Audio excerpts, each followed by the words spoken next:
Hello my dear student, क्या हाल चाल, कैसे हो? सब बढ़िया, जबरदस्त। तो मेरे प्यारे बच्चों, आज हम लोग स्टार्ट करने वाले हैं Newton's laws of motion, lecture one. Newton's laws of motion में आपको डिफेंस के लेके जितना भी कंटेंट है वो सारा का सारा, हाँ, आज के इस लेक्चर में हम आपको कंप्लीट करा देंगे। कोशिश करेंगे कि इसके मैक्सिमम न्यूमेरिकल्स भी हो जाएं। ठीक है, तो आइए स्टार्ट करते हैं आज के इस लेक्चर को। सबसे पहले न्यूटन्स लॉज ऑफ मोशन था।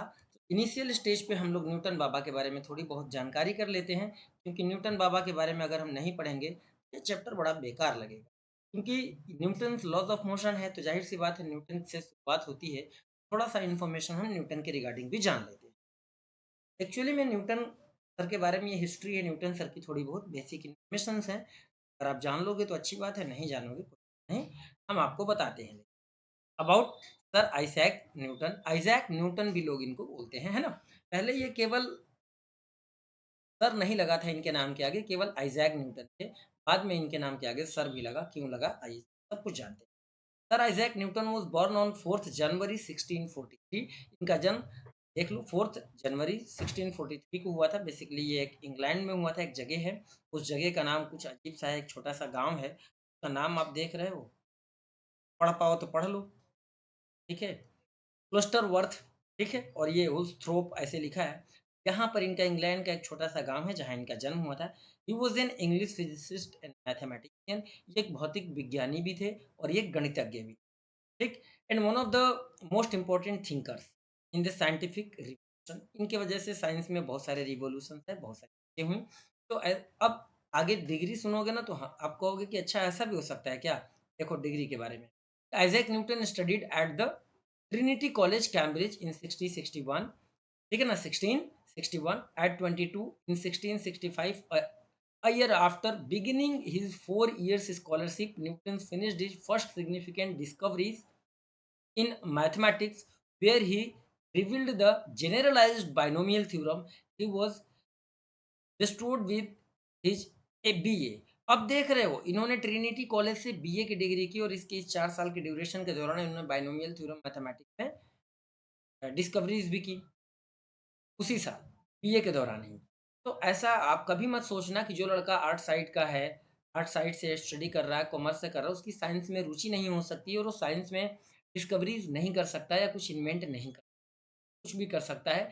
ये डिपेंड करता है कि आप किस चीज़ के बारे में सबसे ज़्यादा सोचते हैं, आप किस चीज़ के बारे में सबसे ज़्यादा सोचते हैं। जितने भी साइंटिस्ट हमारे थे, they all are basically thinker. जितने भी होते हैं ये सभी के सभी कहीं ना कहीं थिंकर्स थे, चाहे वो आइजैक न्यूटन हो, चाहे गैलीलियो हो, चाहे अल्बर्ट आइंस्टाइन हो, चाहे थॉमस एडिसन हो, या जो अभी ब्रिटिश देश के जो साइंटिस्ट थे जिनका नाम है हॉकिंस। जितने भी दुनिया भर में अब तक के साइंटिस्ट हैं, सब के सब कहीं ना कहीं क्या थे, थिंकर्स हुआ करते। He was later. तो ये बेटा पूरी की पूरी तब हम इनके हिस्ट्री के बारे में क्या ही बताएं, इसके बारे में आपको लिख दिया है यहाँ पर, आप पढ़ लेना। हाँ, इनके कुछ इंपॉर्टेंट जो अचीवमेंट्स है उसके बारे में ज़रूर हम आपको बताएँगे। इन्होंने कैलकुलस मैथमेटिक्स में भी अपना योगदान दिया है, ठीक? इन्होंने ऑप्टिक्स में भी अपना योगदान दिया है, ग्रेविटी में भी इन्होंने दिया है, लॉज़ ऑफ मोशन इन्होंने फॉर्मुलेट किया, डिस्कवर किए या बताए, ठीक है? He also build the first working reflecting telescope.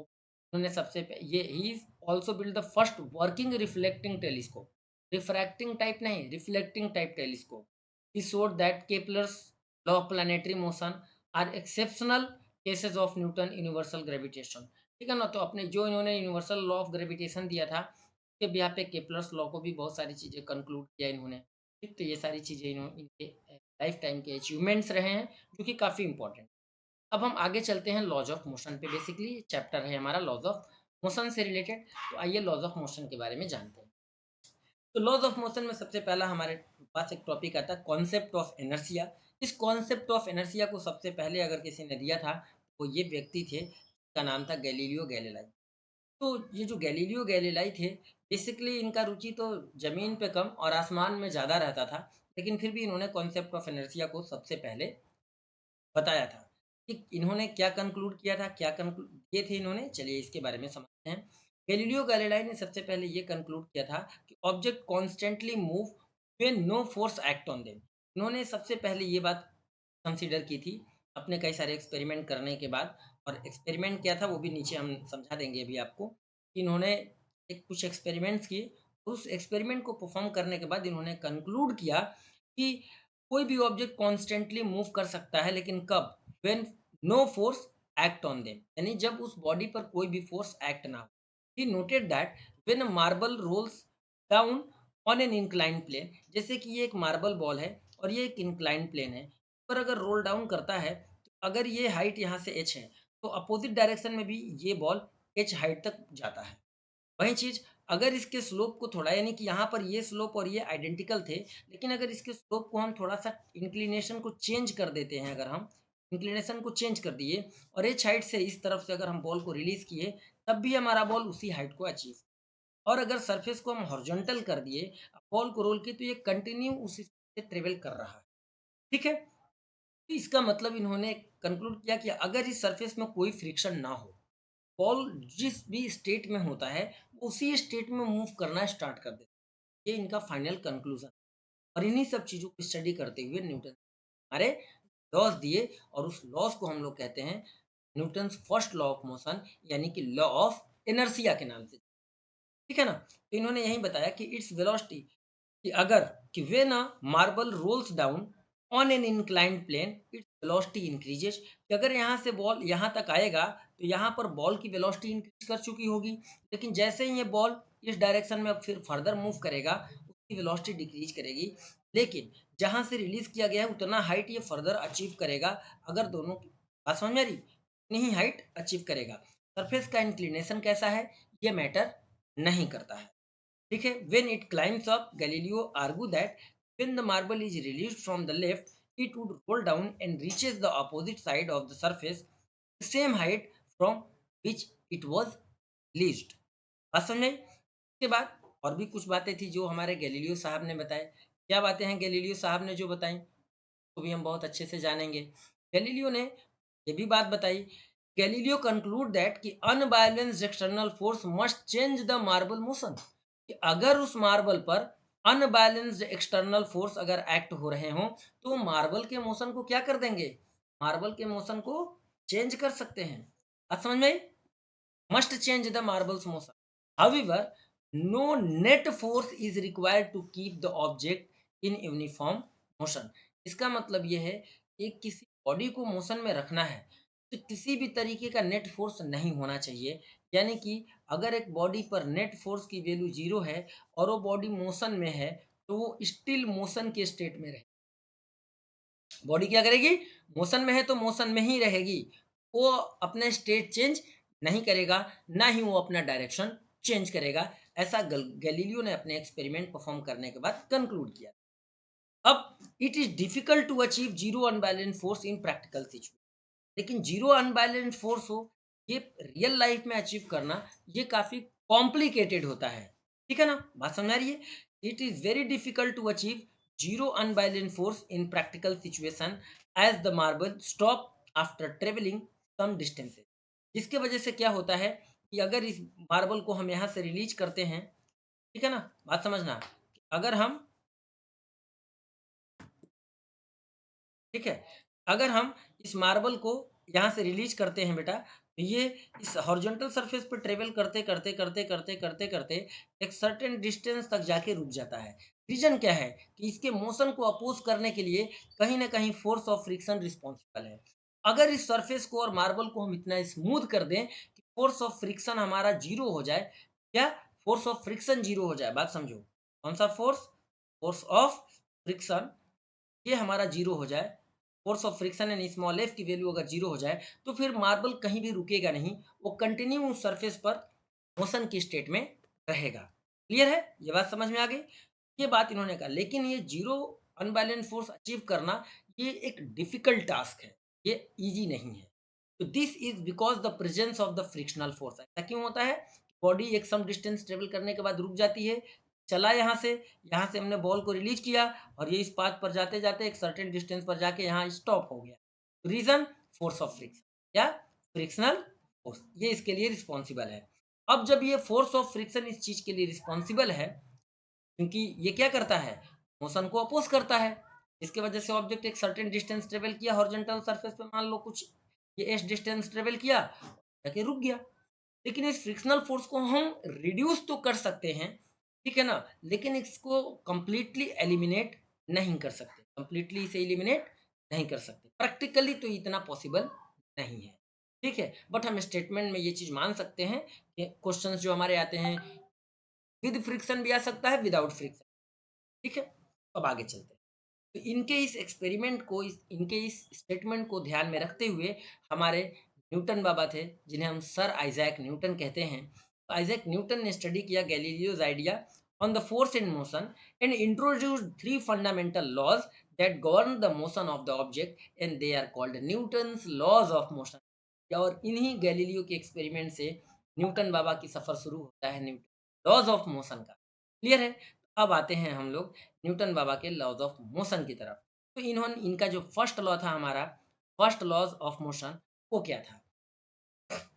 तो न्यूटन बाबा ने अपने पहले नियम में कहा था कि an object remains in state of rest और uniform motion in straight line unless unless an external force act on it. अगर कोई ऑब्जेक्ट है, जैसे कि ये स्ट्रेट पाथ है और ये कोई ऑब्जेक्ट है, ये कोई ऑब्जेक्ट है और ये ऑब्जेक्ट इस स्ट्रेट पाथ पर मोशन कर रहा है, यूनिफॉर्म मोशन, ठीक है ना, स्ट्रेट लाइन पाथ पर यूनिफॉर्म मोशन। ये तब तक करेगा जब तक कि इस पर कोई एक्सटर्नल फोर्स अप्लाई ना हो, या इस पर बैलेंस फोर्स लग रहा हो तो कोई दिक्कत नहीं, अनबैलेंस फोर्स नहीं लगना चाहिए। और अगर कोई ऑब्जेक्ट, ये ऑब्जेक्ट मान लिया जाए कि ये इस सरफेस पर रेस्ट में है, तो जब तक इस बॉडी पर कोई फोर्स नहीं लगेगा तब तक ये बॉडी अपने रेस्ट के सिचुएशन में रहेगा, इसकी स्टेट चेंज नहीं होगी। तो इन्होंने अपने पहले स्टेटमेंट में ये बताया और इसका कंक्लूजन, इनका इसका एक्सप्लेनेशन हमने आपको समझाया। अब इसी चीज को हम अदर वर्ड्स में कह सकते हैं कि all the object try to resist a change in their state of motion, this property is called, इसी प्रॉपर्टी को हम लोग क्या बोलते हैं? इनर्शिया बोलते हैं। इस property of object called inertia, called inertia. समझ लो, कोई भी बॉडी हो, ठीक, वो अपने स्टेट में होने वाले चेंज का विरोध करता है, अपोज करता है, try to resist in its state of मतलब object try to resist change in its state of rest और in motion. This property of the object is known as inertia. कोई भी ऑब्जेक्ट ऑब्जेक्ट हो, अगर इस चीज को हमने यहाँ रख दिया तो ये तब तक यहाँ से चेंज नहीं होगा जब तक हम इस फोर्स लगा के इसको चेंज करने की कोशिश नहीं करेंगे। बात समझ में आ गई? तो इस प्रॉपर्टी को हम लोग इनर्शिया कहते हैं। अब बात करते हैं कि इनर्शिया के टाइप कितना होता है, ठीक है ना। फर्स्ट लॉ ऑफ मोशन है। फर्स्ट लॉ ऑफ मोशन को बेटा लॉ ऑफ इनर्शिया के नाम से भी जानते हैं, नाम से जानते हैं, लॉ ऑफ इनर्शिया के नाम से भी जानते हैं। लॉ ऑफ इनर्शिया, इनर्शिया को बेटा जड़त्व बोलते हैं, हिंदी में इसे क्या बोलते हैं? जड़त्व बोलते हैं, ठीक है ना। तो इसे जड़त्व का नियम भी हम लोग हिंदी में कहते हैं। क्लियर हो गया? इसमें किसी को कोई समस्या तो नहीं? अब अगर इनर्शिया की बात करें कि इनर्शिया हमारे कितने टाइप का होता है, ठीक है ना, तो इनर्शिया हमारा बेटा तीन टाइप का होता है। इनर्शिया ऑफ रेस्ट यानी विराम का जड़त्व, इनर्शिया ऑफ रेस्ट मतलब विराम का जड़त्व। उसके बाद इनर्शिया ऑफ मोशन यानी कि गति का जड़त्व, इनर्शिया ऑफ मोशन का मतलब गति का जड़त्व। और इनर्शिया ऑफ डायरेक्शन यानी कि डायरेक्शन का मतलब दिशा का जड़त्व, दिशा का जड़त्व। ये बात आपको समझ में आ गई? ये क्या होता है, कितने तरह का होता है, सारी बातें मैंने आपको बहुत अच्छे तरीके से समझा दिया, ठीक है। तो इनर्शिया ऑफ रेस्ट क्या है, इनर्शिया ऑफ मोशन क्या है, इनर्शिया ऑफ डायरेक्शन क्या है, इस चीज को अब हम समझते हैं थोड़ा डिटेल में। इनर्शिया ऑफ रेस्ट का क्या मतलब है? आप लोगों ने कई सारे एक्सपेरिमेंट परफॉर्म करते हुए लोगों को देखा होगा या सुना होगा कि जैसे मान लिया जाए कि ये हम एक गिलास ले लेते हैं, ये क्या ले लेते हैं? ग्लास है। और इस ग्लास के ऊपर हम क्या करते हैं? एक पेपर रख देते हैं, मान लो ग्लास के ऊपर हमने क्या रख दिया? ग्लास के ऊपर हमने एक पेपर रख दिया और इस पेपर के ऊपर हमने क्या रख दिया? इस पेपर के ऊपर हमने रख दिया यहाँ पर सेंटर में कोई बॉडी, ठीक। और इस पेपर को फास्टली, ठीक, फास्ट फास्टली फास्टली मूव कराते हैं, यानी कि फास्ट मोशन अगर कराएं, इस पेपर को क्विकली मोशन करा दें, इस पेपर को क्विकली अगर खींचते हैं तो इस पेपर से कॉइन का सपोर्ट हट जाता है और ये कॉइन हमारा कहाँ गिरता है? ये कॉइन हमारा बॉटम में गिर जाता है। This happen due to inertia of rest. This happened due to inertia of, अगर एक ग्लास के ऊपर पेपर रख दो, अब पेपर के ऊपर ये एक्चुअल में क्या रखा है, ये आपका कॉइन रखा है या कोई भी बॉडी मान लो रखा है, और जब पेपर को आप खींचते हो बहुत तेजी से, ठीक है ना, बहुत तेजी से फास्ट तरीके से इस डायरेक्शन में किसी भी डायरेक्शन में खींचोगे तो पेपर हमारा मोशन में आ जाएगा सडनली, और ये रेस्ट में था, रेस्ट में रहेगा, जिसकी वजह से पेपर का सपोर्ट खत्म होते ही ये कॉइन नीचे गिर जाए। ठीक है, ये बात समझ में आई? तो this is due to inertia of rest. इसी तरीके से कि मान लो ये हमारा पेड़ है, कोई दिक्कत, ये पेड़ है, मानने में कुछ जा रहा है क्या? नहीं है ना? ये पेड़ है, अब पेड़ में मान लो बहुत सारी ब्रांचेज हैं, इस ब्रांच में मान लो फल लगा है, इस ब्रांच में मान लो फल लगा है, इस तरीके से फल लगे हैं, फ्रूट्स लगे हैं, इनके ब्रांचेज में क्या लगे हैं, इनके ब्रांचेज में फ्रूट्स लगे हैं, और इसको आप ऐसे ऐसे पकड़ के फ्रूट्स की डालियों को हिला रहे हो। तो जब फ्रूट्स की डालियों को पकड़ के अगर आप हिलाते हो तो इसमें जो लगे हुए फ्रूट्स होते हैं वो हमारे नीचे की तरफ गिरने लग जाते हैं, जो भी पके हुए फ्रूट्स होते हैं बेसिकली, क्योंकि पके हुए फ्रूट का जो कांटेक्ट होता है अपने ब्रांच के साथ वो वीक हो जाता है। तो जब सडनली अगर इन पे हम जर्क प्रोवाइड करते हैं तो ये क्या हो जाता है, नीचे की तरफ गिरने लगता है। This also happen due to inertia of rest. Inertia of rest का कॉन्सेप्ट आपको समझ में आ गया कि अगर एक ऑब्जेक्ट रेस्ट में है तो रेस्ट में ही रहेगा अनटिल एंड अनलेस उस पर कोई एक्सटर्नल फोर्स अप्लाई ना किया जाए। उसी तरीके से है inertia of motion. Inertia of motion को समझाते हैं कि अगर एक बॉडी है, ये बॉडी है मान लो, और ये इस पार्ट पर मोशन कर रहा है, ये इस पार्ट पर क्या कर रहा है, मोशन कर रहा है। जब मोशन कर रहा है किसी स्पीड मान लो 10 मीटर पर सेकेंड, ठीक, तो इसकी ये स्पीड कभी भी चेंज नहीं होगी जब तक कि इस पर कोई फोर्स अप्लाई ना हो। अगर इस बॉडी पर फोर्स अप्लाई हो जाएगा तो हो सकता है कि फोर्स की वजह से इसका ये वैल्यू चेंज हो जाए, ठीक, यानी कि मोशन हमारा चेंज हो जाए या इसका डायरेक्शन चेंज हो जाए। कि अगर इस पर फोर्स लगाएंगे तो फोर्स लगाने से दो दो चीजें हो जाएगा। क्या हो जाएगा कि इसकी वैल्यू यानी कि जो इसकी स्पीड थी वो घट भी सकता है, बढ़ भी सकता है, और दूसरा उसका जो डायरेक्शन है, डायरेक्शन, ये डायरेक्शन भी चेंज हो सकता है।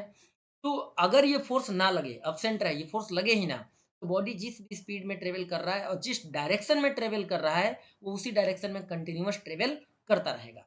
इसका एग्जांपल हम समझाते हैं कि बहुत सारे लोगों ने देखा होगा कि जब एक कार है, जैसे मान लेते हैं थोड़ी देर के लिए कि ये कोई कार है या कोई कार्ट है, और ये कार्ट इस डायरेक्शन में चल रहा है, motion of cart, motion of cart, ठीक है ना, और इसमें कोई व्यक्ति मान लो ऐसे खड़ा है बड़ा आराम से, और ये यूनिफॉर्म मोशन में चल रहा था, और अचानक से ब्रेक लगा दिया ड्राइवर ने, कार्ट को रोक दिया गया, तो अचानक से रोका जाएगा तो ये भाई साहब यहाँ पर थे ऐसे खड़े, लेकिन ये अचानक से इस डायरेक्शन में झुक जाएंगे या हो सकता है ये इस डायरेक्शन में गिर जाए। तो ये ऐसा क्यों होगा? This happen due to inertia of motion, क्योंकि कार्ट मोशन से रेस्ट में आ गया।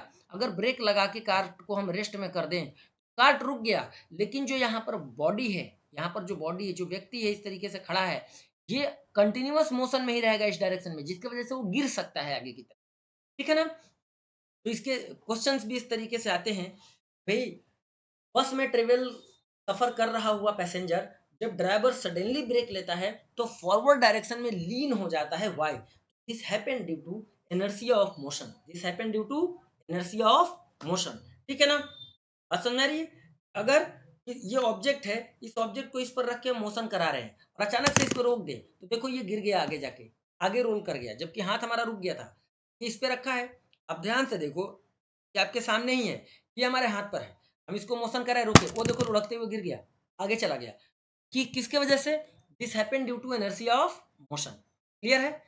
आई होप आपको ये बात बहुत अच्छे से समझ में आ रहा होगा, और नहीं आ रहा होगा तो भी बेटा हम तो कोशिश करेंगे ना कि आपको समझ में आ जाए, हम तो कोशिश क्या करेंगे, आपको बहुत अच्छे से समझ में आ जाए। क्लियर है? अब हम आगे बढ़ते हैं इनर्शिया ऑफ डायरेक्शन की तरफ। अगर कोई ऑब्जेक्ट स्ट्रेट पाथ पर ट्रेवल कर रहा है, या आप साइकिल चला रहे हो, आप मोटरसाइकिल चला रहे हो, आप कार चला रहे हो, अगर हमें राइट टर्न लेना है तो हम क्या करते हैं, हैंडल पे फोर्स लगाते हैं कि नहीं?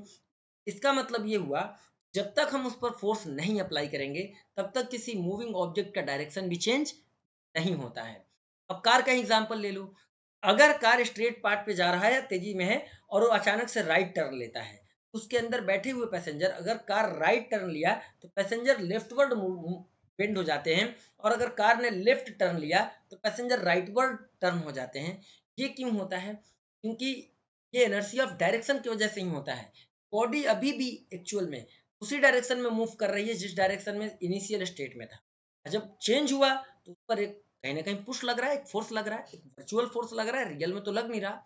और ऐसे वर्चुअल फोर्स को हम लोग स्यूडो फोर्स कहते हैं। इसके बारे में भी हम आप लोगों को बताएंगे, लेकिन आगे बताएंगे, ठीक है ना। तो तीन तरह का एनर्सिया होता है, inertia of rest, inertia of motion, inertia of direction. ये चीज आपको याद रखना है। और न्यूटन के पहले नियम को हम लोग लॉ ऑफ एनर्सिया के नाम से जानते हैं।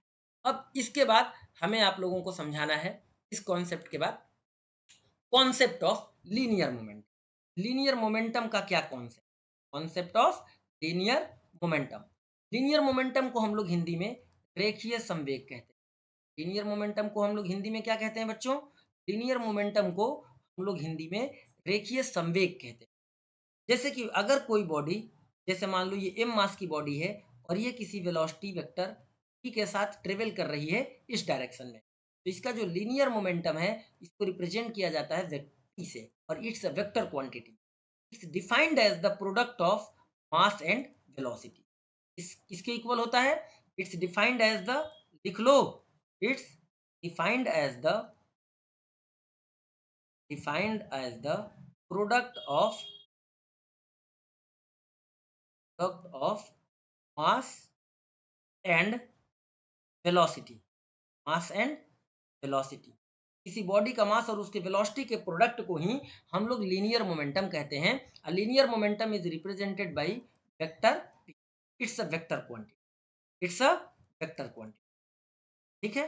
ये आप याद रखना, ऐसी क्वांटिटी है अ वेक्टर क्वांटिटी, यानी कि ये एक सदिश राशि है।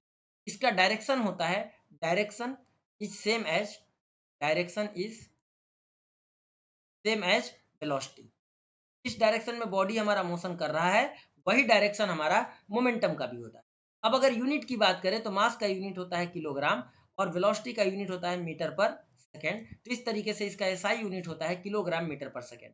और जब एसआई यूनिट मिल गया तो इसका हम डायमेंशनल फॉर्मूला भी लिख सकते हैं। केजी मतलब मास, मीटर मतलब लेंथ, सेकेंड मतलब टाइम, पावर में -1 है, पावर में -1 आप अप्लाई कर दो, तो ml t-1। बात समझ में आ गई, इसमें कोई दिक्कत तो नहीं, ठीक है। तो ये था लीनियर मोमेंटम कि अगर किसी मूविंग बॉडी के मास को उसके वेलोसिटी से अगर मल्टीप्लाई कर दिया जाए तो जो क्वांटिटी हमको निकल के आता है that is called linear momentum. याद रखना, ठीक है ना। तो जैसे अगर हम मान लेते हैं एक 2 kg का बॉडी है और ये 2 kg का बॉडी 10 मीटर पर सेकेंड से मूव कर रहा है, और इसका लीनियर मोमेंटम हमको क्या करना है, इक्वेट करना है। इसका लीनियर मोमेंटम हमको इक्वेट करना है। Linear momentum is equal to mass into velocity कर देंगे, यानी कि 2 multiplied by 10 which is equal to 20 kg metre per second. इसका आंसर आ जाएगा 20 kg मीटर पर। इस तरीके से हम सोल्व करेंगे। अब कॉन्सेप्ट ऑफ फोर्स पे हम आपको लेके चलते हैं। ये बात समझ में आ गई, इस चीज को आप नोट कर लेंगे बहुत अच्छे से, ठीक है ना। इस चीज को आप क्या करेंगे, बहुत अच्छे से नोट कर लेंगे। अब हम बात करेंगे कॉन्सेप्ट ऑफ फोर्स। अब कॉन्सेप्ट ऑफ फोर्स समझना कि अगर मान लो कि ये 2 kg का बॉडी था और ये 2 kg का बॉडी क्या कर रहा है, 2 kg का बॉडी रेस्ट में है, मान लो कहाँ है, रेस्ट में है। रेस्ट का मतलब हो गया कि इसका जो इनिशियल वेलोसिटी है जीरो है। तो इस बॉडी का इनिशियल मोमेंटम कितना होगा, जीरो। मास इंटू वेलोसिटी करेंगे तो मास गुणे जीरो यानी कि जीरो।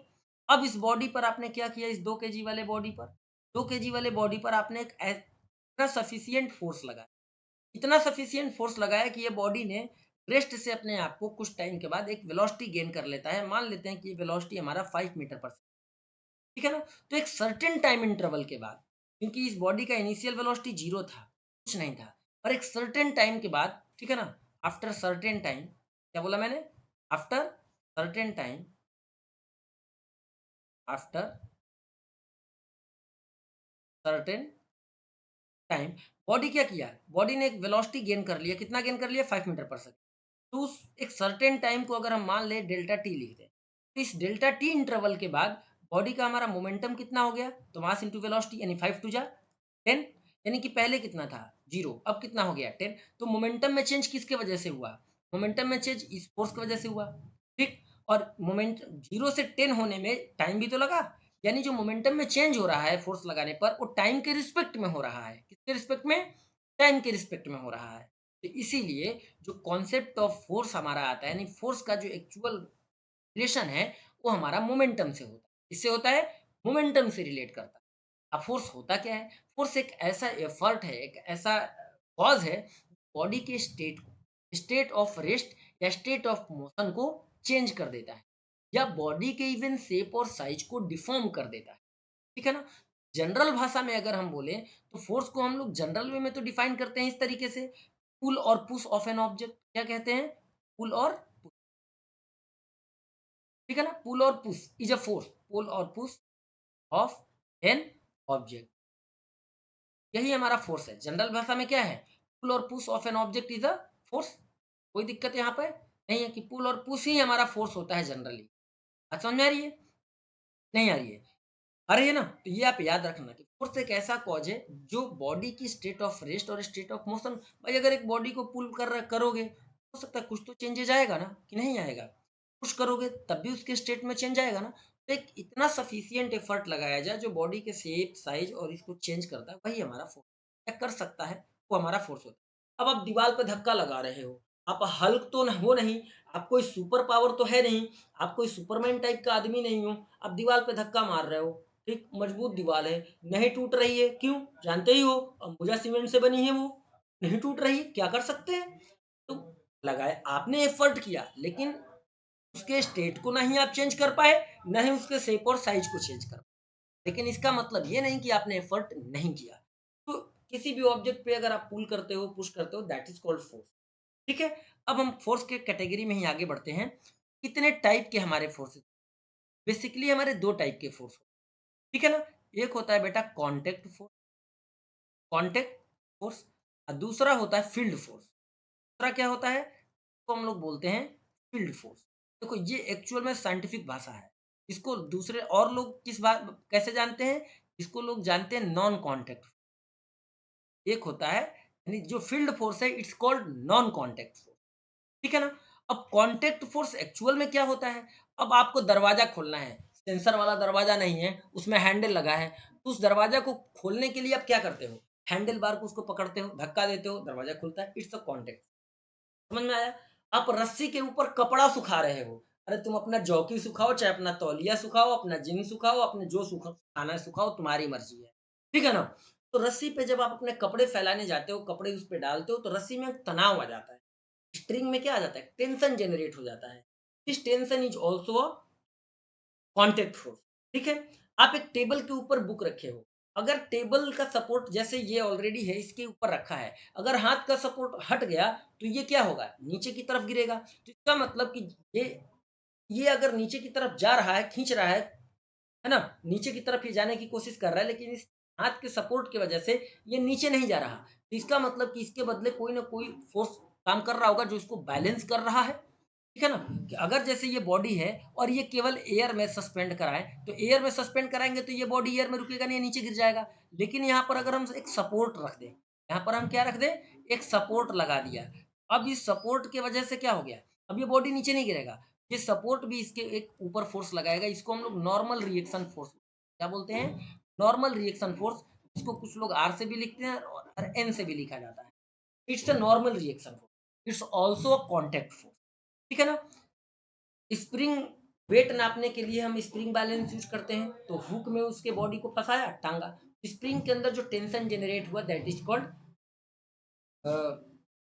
Contact force. बात समझे?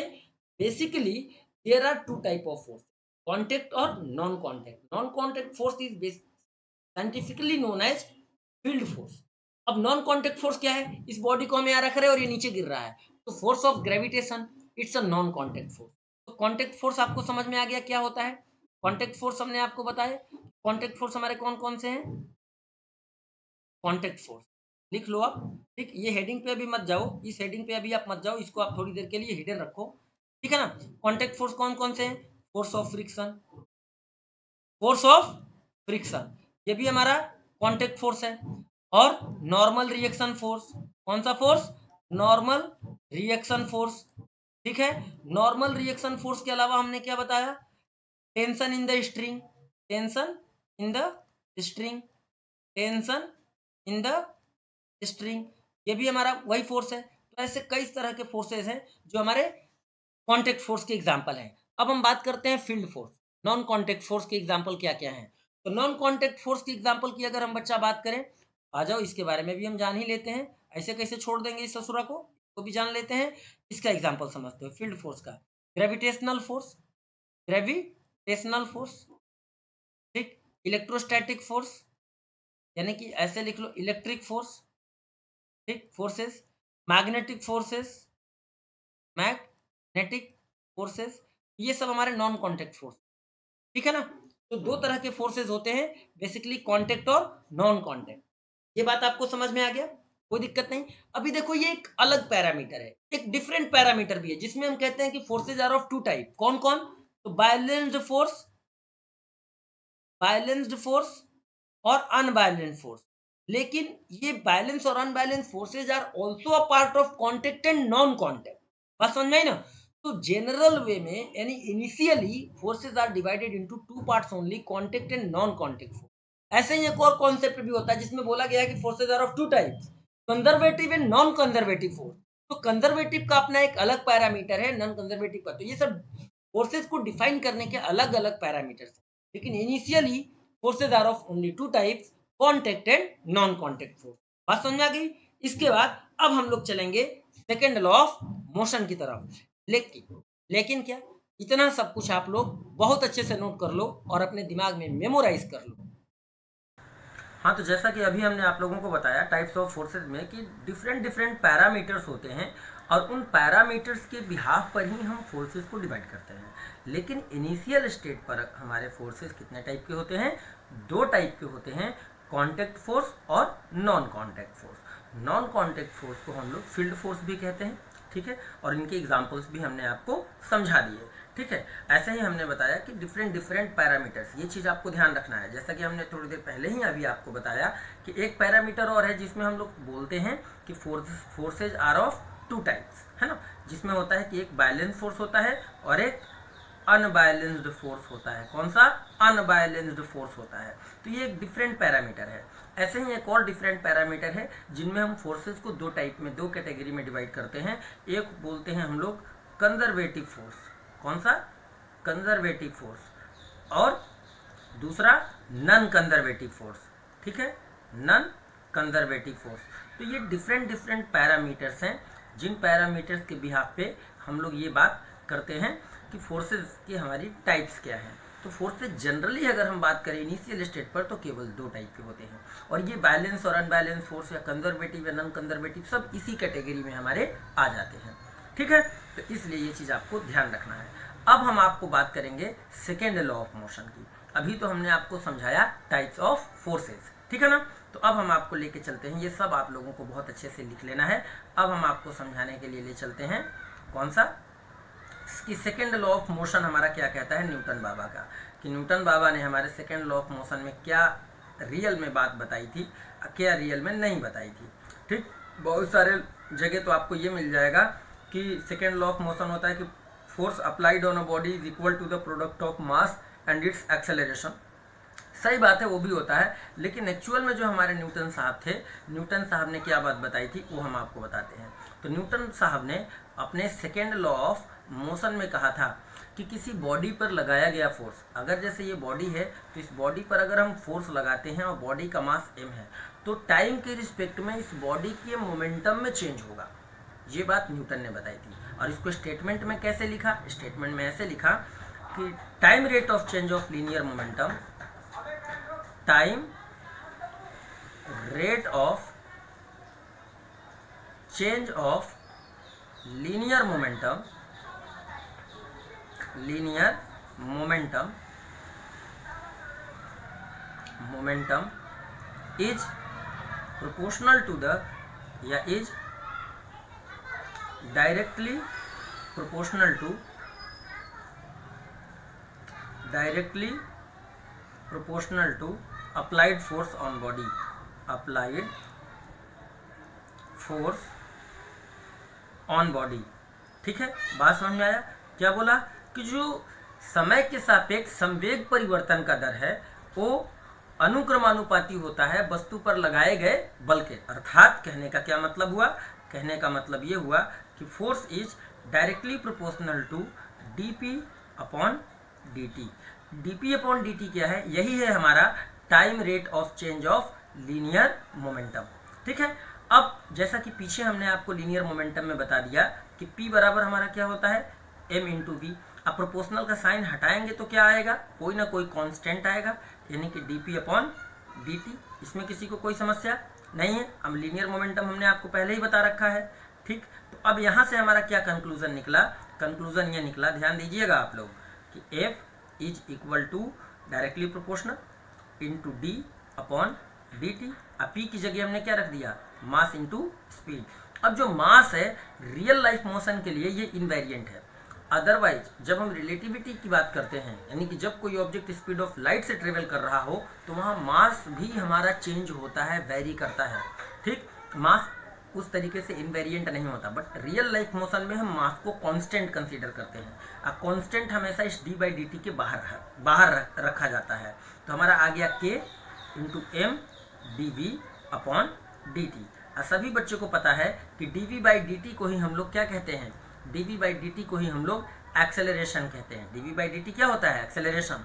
तो यहीं से हमारा फार्मूला बन गया कि k मास और एक्सेलरेशन। अब प्रोपोर्शनल कांस्टेंट ये जो k है, इसका प्रैक्टिकल वैल्यू हम लोग 1 लेते हैं, जहां से हमारा डायरेक्ट फार्मूला बनता है F बराबर मास इंटू एक्सेलरेशन। ठीक, तो एक्चुअल में हमारा जो सेकेंड लॉ ऑफ मोशन है वो ये है कि force applied on a body is directly proportional to time rate of change of linear momentum. ठीक है ना, कि force applied on a body is directly proportional to time rate of change of linear momentum. ये हमारा force है, formula है।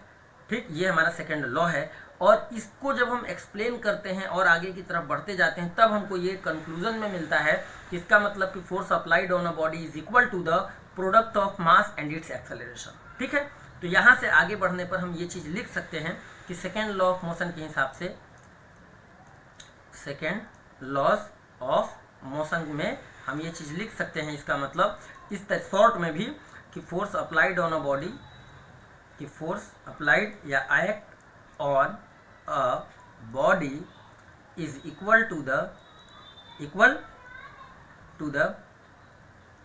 इसको मैं हटा देता हूँ, product of, equal to the product of mass and its acceleration, mass and its acceleration. ठीक, समझ में आया?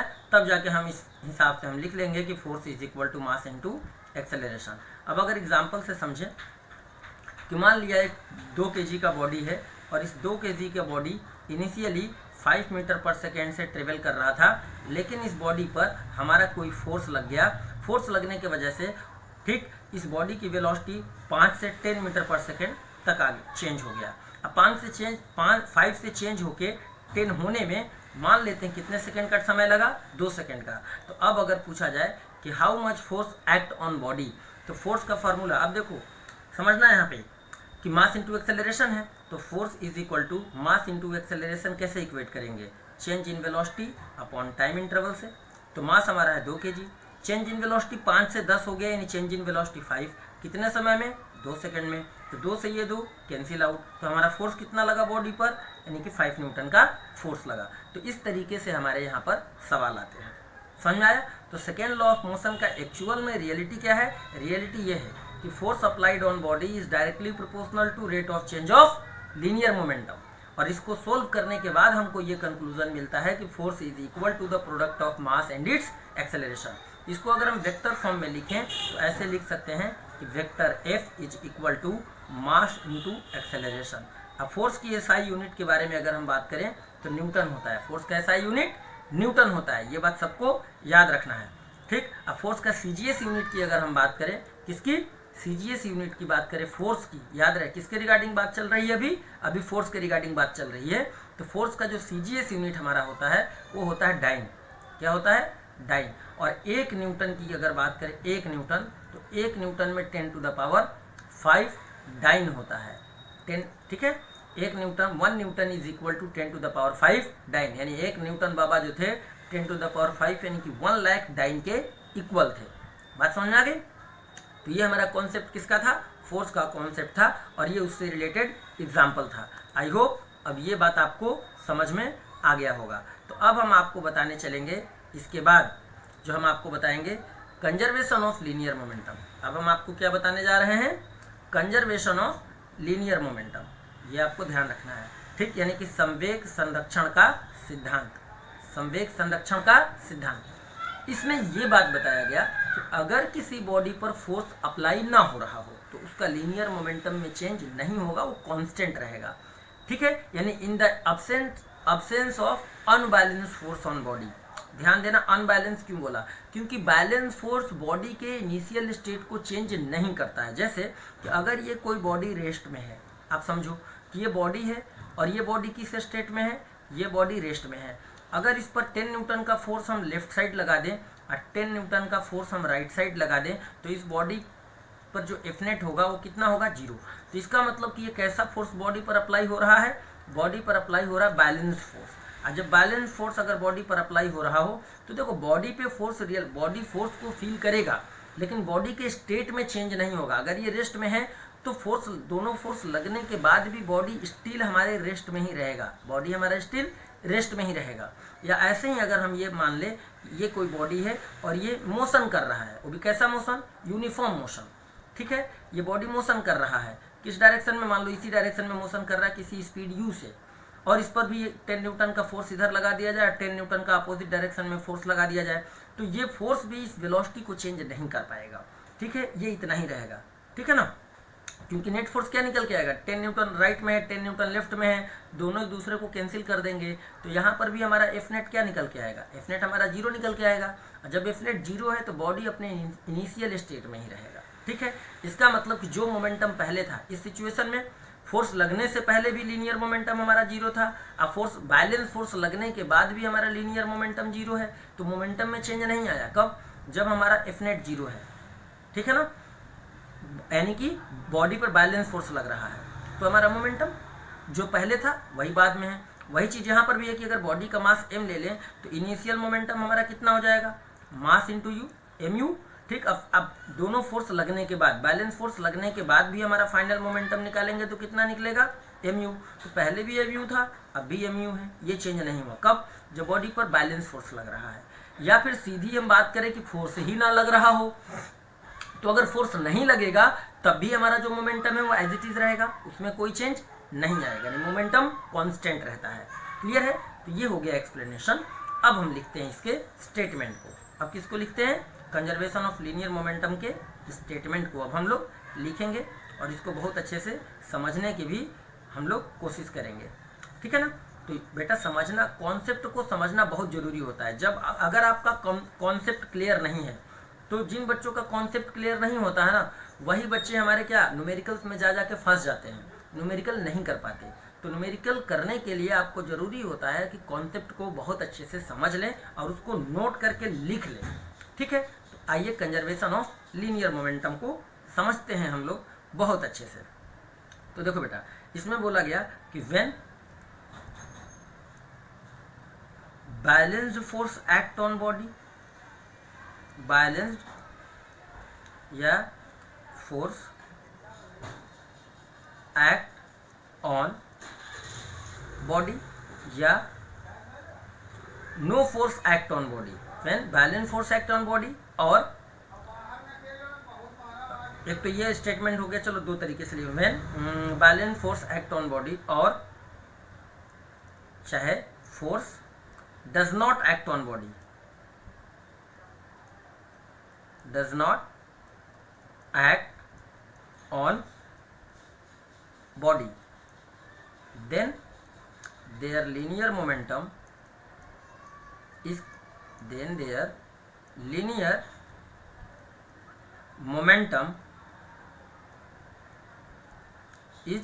constant, then their linear momentum is constant। क्या सुना आपने कि अगर बॉडी पर बैलेंस फोर्स लग रहा हो या फोर्स एक्ट ही ना हो रहा हो, force does not act on body, then their linear momentum is constant. कहने का मतलब कि व्हेन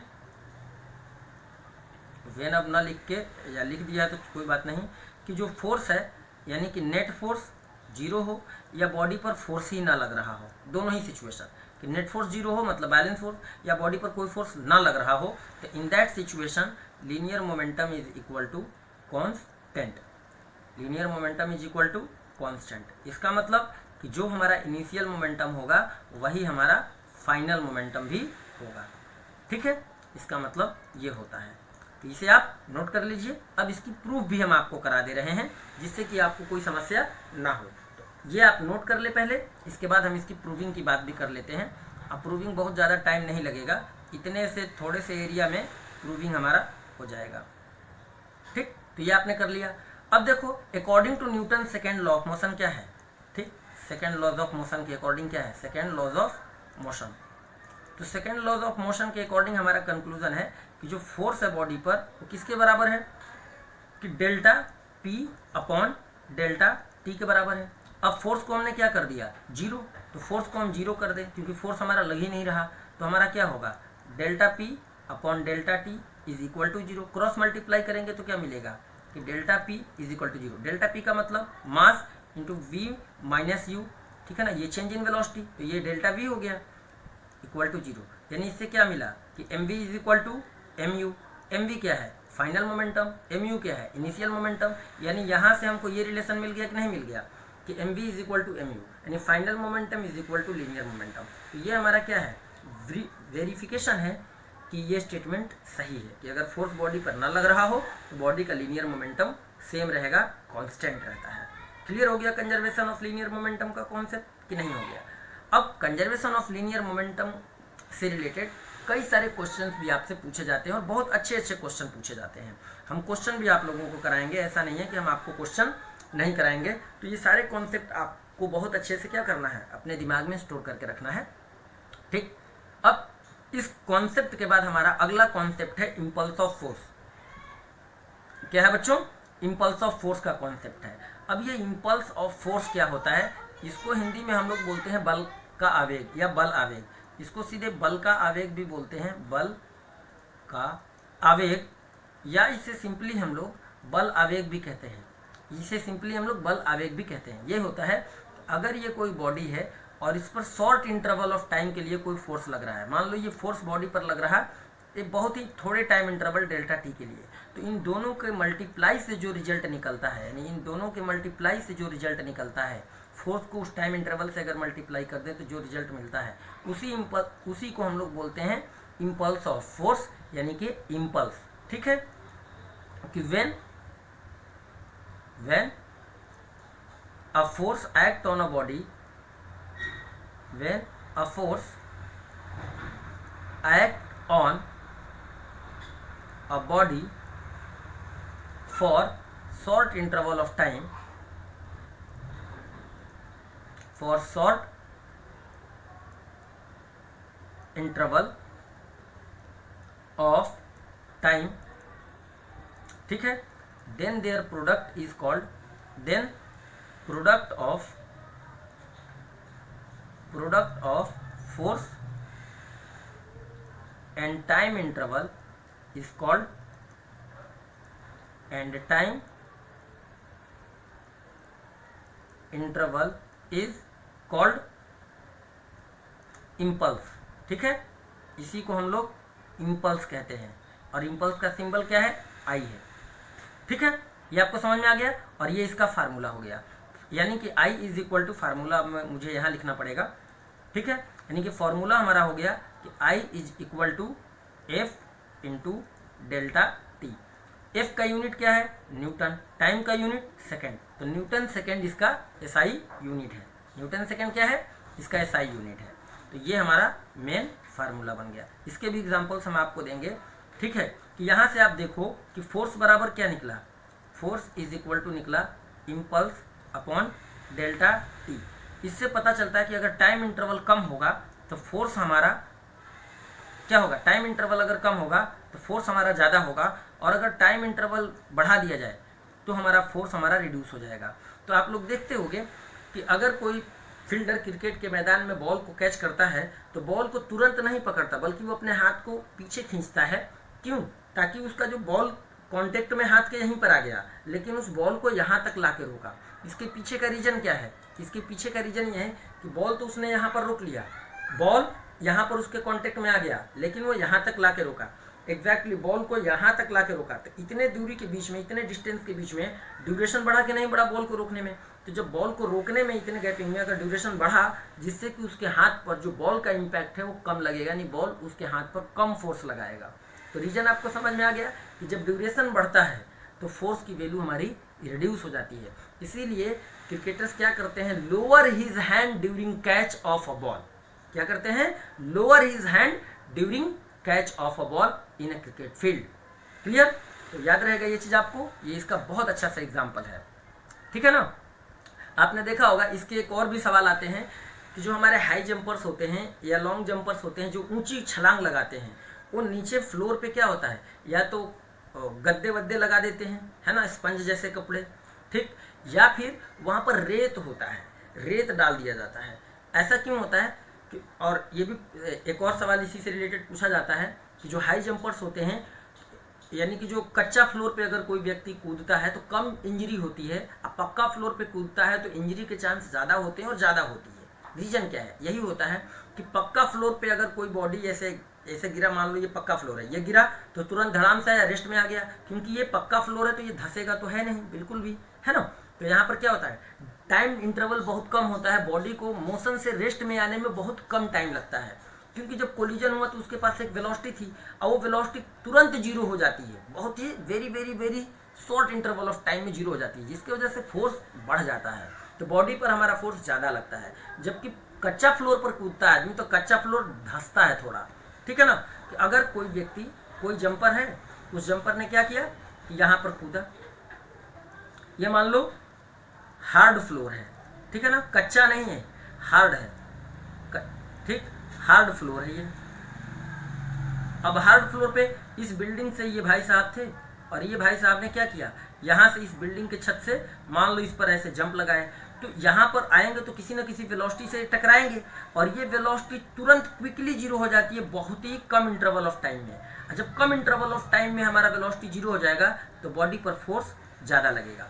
वहीं अगर सपोज दैट कि ये हमारा हार्ड फ्लोर था, ये हमारा सॉफ्ट है, ठीक है, ये हमारा सॉफ्ट है, तो अगर ये भाई साहब उतने ही हाइट से कूदते हैं, ये भाई साहब उतने ही हाइट से यहाँ पर भी जंप लगाते हैं, तो जब ये यहाँ पर जंप लगाएंगे तो ये फ्लोर हल्का सा ऐसे बेंड हो जाता है, ठीक है ना। जब ये हल्का सा बेंड होगा तो यहाँ पर क्या होगा कि भाई यहाँ पर कांटेक्ट में आ गए, तो कांटेक्ट में आए किसी वेलोसिटी v से, लेकिन ये वेलोसिटी v जीरो होने में टाइम इंटरवल थोड़ा पहले के कंपेरेटिवली ज़्यादा लेगा। जब पहले के कंपेरेटिवली टाइम इंटरवल ज़्यादा लेगा तो फोर्स हमारा क्या हो जाएगा, कम, क्योंकि इम्पल्स का कॉन्सेप्ट से हमारा फोर्स किसके बराबर होता है, इम्पल्स अपॉन डेल्टा टी के बराबर होता है। तो जहाँ पर टाइम कम होगा वहाँ पर फोर्स ज़्यादा होगा, कि फोर्स और टाइम इंटरवल एक दूसरे के यहाँ पर इन्वर्सली प्रोपोर्शनल काम करते हैं, और जब टाइम इंटरवल ज़्यादा होगा तो फोर्स हमारा कम हो जाएगा। तो यही रीजन्स होते हैं हमारे इम्पल्स और फोर्स वाले कॉन्सेप्ट के प्रैक्टिकल और रियल एग्जाम्पल्स। आई होप आपको ये बात भी बहुत अच्छे से समझ में आ गई होगी, ठीक है ना, कोई दिक्कत तो नहीं है, नहीं ना। तो ये बात आपको समझना पड़ेगा बहुत अच्छे से, ये सब चीज़ें आप समझ लेना, क्योंकि इतना डिटेल्ड में आपको कोई और बताएगा नहीं। आप अंसारी सर के साथ जुड़े हैं, एक भरोसे के साथ जुड़े हैं, तो ये भरोसा आपका कायम रहना चाहिए, ठीक है। तो आइए अब हम चलते हैं आज के अगले हेडिंग की तरफ, और आज का अगला हेडिंग हमारा है relation between impulse and momentum. कौन सा मोमेंटम है, लीनियर मोमेंटम, ठीक है। इम्पल्स का मतलब I और लीनियर मोमेंटम का मतलब P, इन दोनों में क्या रिलेशन होता है।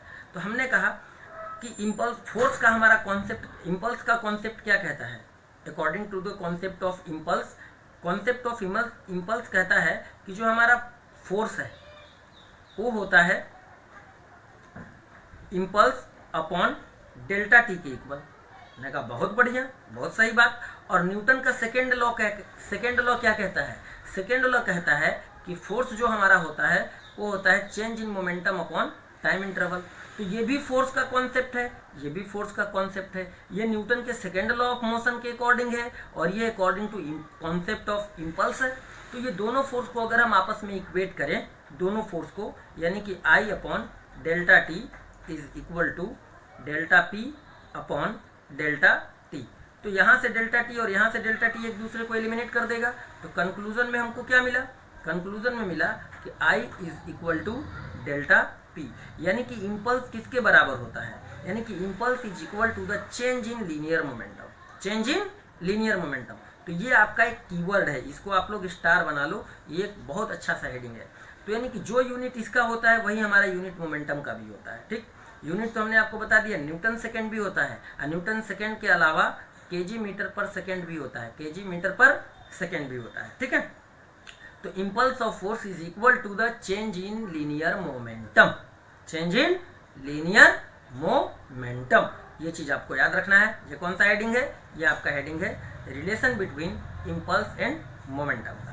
तो ये हेडिंग भी आपको लिख लेना है बहुत अच्छे से। इसके बाद अगला टॉपिक है हमारा third law of motion, and one of the very most important topic, third law of motion. ठीक है, थर्ड लॉ ऑफ मोशन को क्या बोलते हैं, law of action and reaction. इसको और क्या बोलते हैं हम लोग, law of action and reaction. ठीक, यहाँ गांधीगिरी नहीं चलती है कि एक गाल पे कोई थप्पड़ मारे तो दूसरा गाल भी आगे बढ़ा दो, ऐसा नहीं। Law of action and reaction, ये हमारा रियल लॉ है। ये भी हमारा एक बहुत बढ़िया, ये सब मोशन से रिलेटेड बहुत अच्छे अच्छे लॉ हैं। और एक और मैं आपको नोट बताऊंगा यहीं पर कि जो सेकेंड लॉ है, सेकेंड लॉ को हम लोग रियल लॉ ऑफ मोशन कहते हैं। सेकेंड लॉ को हम लोग किस नाम से जानते हैं, real laws of motion, real laws of motion. इसे रियल लॉज ऑफ मोशन क्यों कहा जाता है, क्योंकि इससे हमारा फर्स्ट लॉ भी डिराइव हो जाता है और इससे हमारा थर्ड लॉ भी डिराइव हो जाता है।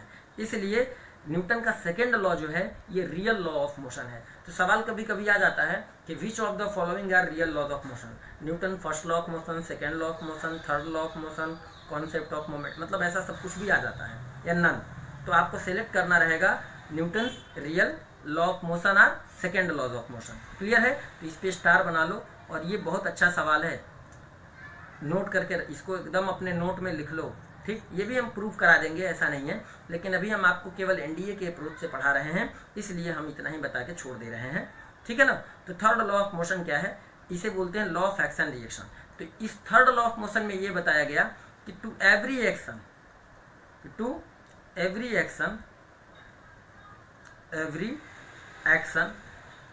There is equal and opposite reaction, there is equal and opposite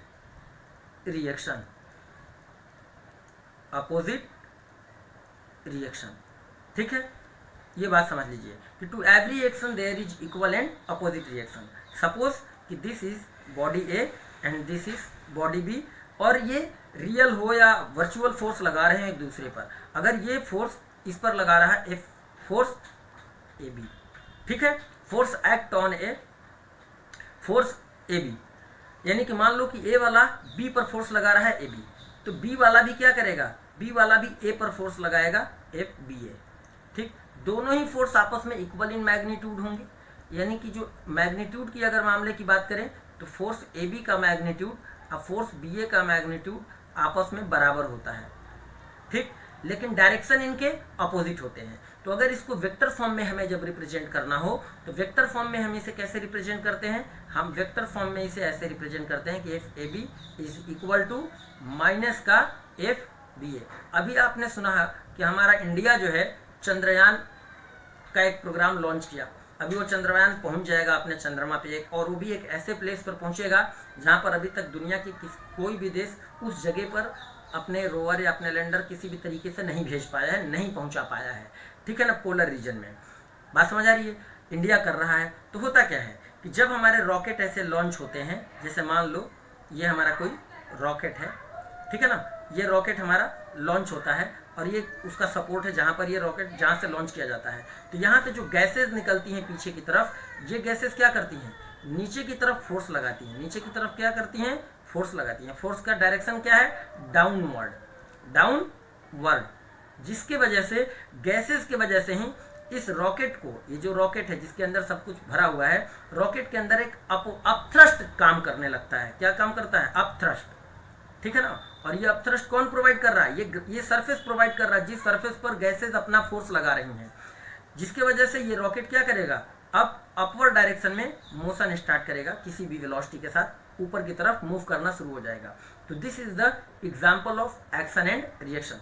even हम लोग चलते हैं ग्राउंड पे, चलते हैं ना, तो ग्राउंड से पे चलने के लिए हम क्या करते हैं, ग्राउंड पर चलने के लिए हम अपने पैरों के फीट यानी फीट से ग्राउंड को नीचे की तरफ पुश करते हैं, जिसके वजह से आपको मैं समझा दूं कि समझना कि जैसे मान लो ये एक आदमी का पैर है,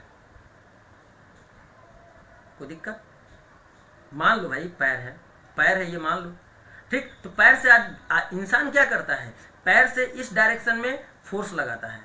जब इस डायरेक्शन में आदमी फोर्स लगाता है तो रिएक्शन भी हमको इसी डायरेक्शन में मिलता है। अगर मान लिया जाए कि रिएक्शन ये ग्राउंड से थीटा एंगल है, तो इस रिएक्शन के दो कंपोनेंट होंगे, एक इधर और एक सीधे।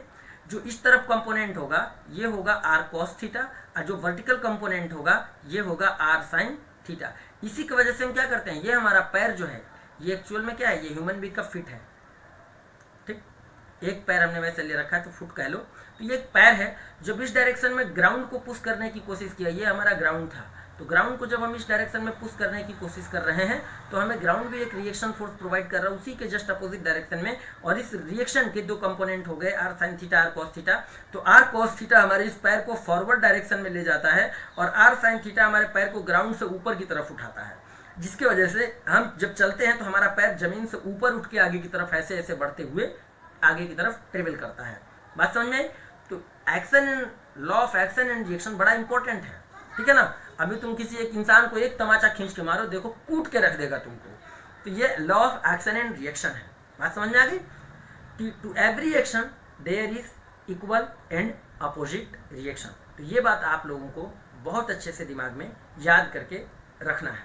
तो ये हमारा क्या था, ये सारे के सारे हमारे कॉन्सेप्ट थे न्यूटन्स लॉज ऑफ मोशन के। अब आ जाते हैं न्यूटन्स लॉज ऑफ मोशन के माइंड मैप की तरफ। इस तरीके से चीज़ें आपको बेटा बहुत कम देखने को मिलेंगी, ठीक। अगर आप हमारे साथ पढ़ेंगे तो आपको हम सारी चीज़ें धीरे धीरे समझाते चलेंगे। ये हमारा माइंड मैप है कि न्यूटन्स लॉज ऑफ मोशन। तो हमारा फर्स्ट लॉ है, सेकेंड लॉ है, थर्ड लॉ है। फर्स्ट लॉ में हमारा लॉ ऑफ इनर्शिया है, सेकेंड लॉ है, ठीक। सेकेंड लॉ से हमको कंक्लूजन मिलता है कि F बराबर m है। थर्ड लॉ है known as action and reaction. Clear? अब इनर्शिया में क्या क्या हमारा आता है, object keep moving, object keep in motion, object is at rest से एट रेस्ट। उसके बाद यहाँ से फिर वापस आ जाते हैं, unless acted on by an unbalance force. जब तक बॉडी पर अनबैलेंस फोर्स ना लगे तब तक बॉडी जो रेस्ट में है रेस्ट में रहेगी और जो मोशन में है वो मोशन में रहेगी, ठीक है। तो ये स्टेटमेंट पूरा खत्म हो गया। अब इसमें आते हैं कि more force means more acceleration, क्योंकि हमारा फोर्स का कांस्टेंट है कि F बराबर मास इंटू एक्सेलरेशन। तो अगर फोर्स बढ़ाएंगे, बॉडी का मास तो उतना ही है, तो एक्सेलरेशन बढ़ेगा। तो मोर फोर्स मतलब मोर एक्सेलरेशन। अब मोर मास मीन्स लेस एक्सेलरेशन। अगर मास ज़्यादा होगा तो एक्सेलरेशन कम होगा। एक बात ध्यान देना कि अगर एक छोटा बॉडी है और ये बड़ा बॉडी है, ठीक, मान लो कि ये 2 kg का है, ठीक, और ये 10 kg का है, इसमें किसी को कोई समस्या तो, और ये भी रेस्ट में है और ये भी रेस्ट में है, ठीक। अब मान लो कि इस पर भी हमने 10 न्यूटन का फोर्स अप्लाई किया और इस पर भी हमने 10 न्यूटन का फोर्स अप्लाई किया। तो सबसे जब दोनों पर 10 न्यूटन का फोर्स अप्लाई करेंगे तो इसमें एक्सेलरेशन ज़्यादा आएगा और इसमें एक्सेलरेशन कम आएगा। ये यहाँ से क्लियर हो गया।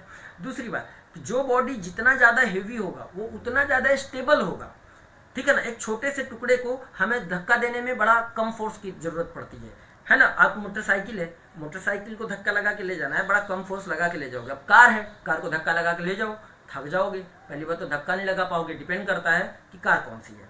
लेकिन फिर भी मोटरसाइकिल के कंपेरेटिवली कार को धक्का लगाना it's so difficult task, reason उसका मास ज़्यादा है।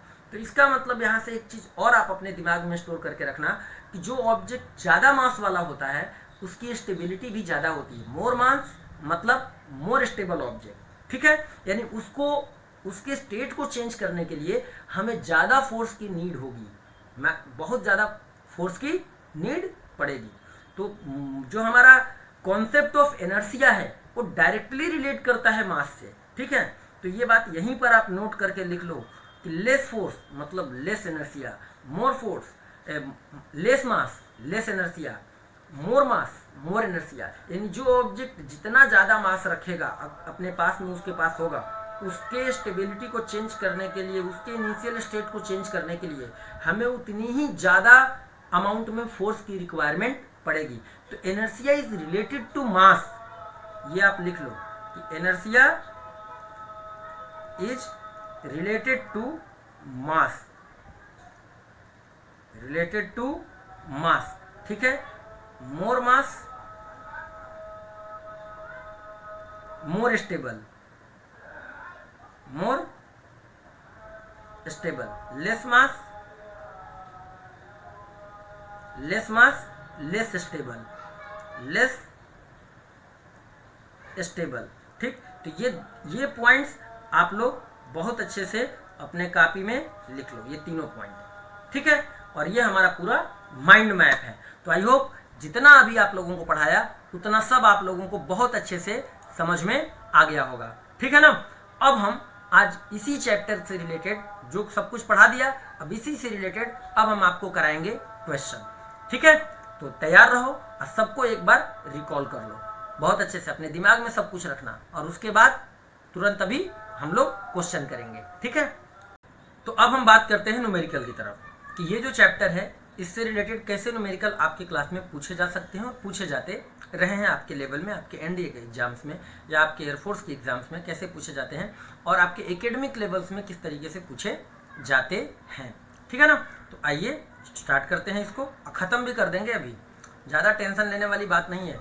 देखो अगर 1 से 1.5 घंटे के अंदर आपका कोई एक चैप्टर ख़त्म हो रहा है तो ये बहुत बड़ी बात है कि आप अच्छे से कॉन्सेप्ट भी समझ गए, आप उसके अच्छे से सवाल भी कर ले रहे हो, तो ये बड़ी खुशी की बात है आपके लिए, है ना। आ जाओ आ जाओ भाई, आ जाओ आ जाओ, तुमको समझा ही देते हैं बहुत अच्छे से, तुम्हें चिंता करने वाली कोई बात है नहीं। देखो जैसा कि आपके सामने ये सवाल है, सवाल क्या है आप देख ही रहे हो कि सवाल में लिखा क्या है। क्वेश्चन नंबर 1, क्वेश्चन नंबर 1 में दिया कि suppose a bike with a rider on it having total mass 63 kg। तो बाइक और राइडर दोनों का मास कितना दिया है, बाइक प्लस राइडर, ठीक है ना, राइडर दोनों का कंबाइंड मास कितना दिया है। भाई साहब आप किधर चले गए, हाँ ये भाई साहब इधर आ गए। तो इन दोनों का जो कंबाइंड मास दिया है, कंबाइंड मास इसको हम m मान ले, और ये दिया है हमारा 63 kg, क्लियर। अब दिया है कि ब्रेक्स एंड, उसके बाद क्या हुआ, उसके बाद ब्रेक्स लगाया गया and reduces its velocity from 8.5 metre per second to 0 metre per second in 3 second. यानी इनिशियल स्पीड कितना था 8.5 metre per second, final speed कितना है 0 मीटर पर सेकेंड। यहाँ से यहाँ तक चेंज होने में टाइम ड्यूरेशन कितना लगा, तो टाइम ड्यूरेशन लगा हमारा 3.0 सेकेंड। बोला क्या है, what is the magnitude of the braking force, यानी कि हमसे पूछा है कि ये ब्रेकिंग फोर्स का मैग्नीट्यूड कितना होगा। तो सॉल्यूशन में हमारा ब्रेकिंग फोर्स का मैग्नीट्यूड कैसे इक्वेट करें। अब सवाल उठता है कि how to solve this question. तो देखो बेटा, फोर्स इज इक्वल टू क्या होता है, मास इनटू एक्सेलरेशन, और एक्सेलरेशन का मतलब क्या होता है, एक्सेलरेशन का मतलब होता है change in velocity upon time interval. अब चेंज इन वेलोसिटी कितना हुआ 8.5 से सीधे 0, यानी चेंज हो गया 8.5 का, ठीक। टाइम इंटरवल कितना है 3 का। तो अब इसको डिवाइड करेंगे, और डिवाइड करने के बाद क्या करेंगे, मास से मल्टीप्लाई करेंगे, ठीक है ना। तो ये तो हमारा एक्सेलरेशन आ गया। अब आते हैं फोर्स पे कि मास हमारा कितना है, तो 63 इंटू एक्सेलरेशन 8.5 डिवाइडेड बाई 3 से इसको काट दिया जाए, 3 2 जा 6, 3 1 जा 3, यानी कि आप जो 21 को 8.5 से मल्टीप्लाई करोगे तो आपका आंसर न्यूटन में आ जाएगा, क्लियर। तो इस तरीके से ये क्वेश्चन हमारा कंप्लीट हुआ। अब फर्दर बढ़ते हैं अगले क्वेश्चन की तरफ।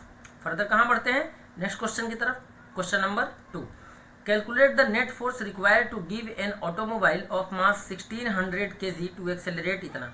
अब इसमें डायरेक्ट मास भी दे दिया और आपको एक्सेलरेशन भी दे दिया और आपसे फोर्स पूछ लिया। तो इसका सॉल्यूशन तो बहुत आसान है कि भैया force is equal to mass into acceleration, सीधा कर देंगे आंसर आ जाएगा कि 1600 मल्टीप्लाइड बाई 4.5, ठीक है। एक जीरो से ये डेसिमल हमारा खत्म हो जाएगा, यानी बचा 160 मल्टीप्लाइड बाई 45, मल्टीप्लाई कर लेंगे जो आ जाएगा उतना न्यूटन हमारा आंसर हो गया। ये दूसरा क्वेश्चन भी हमारा खत्म हो गया। अब चलते हैं तीसरे क्वेश्चन की तरफ। तीसरे क्वेश्चन में दिया है कि फोर्स इज 3 न्यूटन। क्या लिखा है, if you apply a net force of 3 Newton on 0.1 kg box. 0.1 लिखा है, देखो ये 0.1 लिखा है, 0.1 kg, अच्छा ऑन 0.1 है कि 1 kg, अच्छा ऑप्शन के हिसाब से चलो देख लिया जाएगा फिर। 1 kg box, what is the acceleration of the box. तो एक्सेलरेशन बराबर क्या हो जाएगा फिर, फोर्स अपॉन मास। फोर्स कितना है 3 न्यूटन, ठीक है ना 3, और मास कितना है 0.1, तो डेसिमल हटाएंगे तो ये आ जाएगा 30। तो एक्सेलरेशन कितना आ गया 30 मीटर पर सेकेंड स्क्वायर। तो option B is right, 30 metre per second square. Question number 4, net force of 7 newton was continuously act on a body 400 gram object at rest, how long will it take to raise its velocity. अच्छा, object हमारा rest में है, यानी initial velocity 0, final velocity आपका दे दिया 80 metre per second, मास हमारा दे दिया 400 ग्राम और 7 न्यूटन का दे दिया फोर्स। बोला how long it take to raise its velocity, यानी कि कितना टाइम लगेगा जिससे इसकी वेलोसिटी इतना तक रेज हो जाए। हमने कहा चलो ये भी निकाल लेंगे, तो पहले हम एक्सेलरेशन निकाल लेते हैं कि एक्सेलरेशन कितना लग रहा है। भाई वेलोसिटी हमारा कितना चेंज हो रहा है, फाइनल वेलोसिटी 80 है और 0 पे था, तो 0 से 80 यानी कि 80 मीटर पर सेकेंड का वेलोसिटी चेंज आया।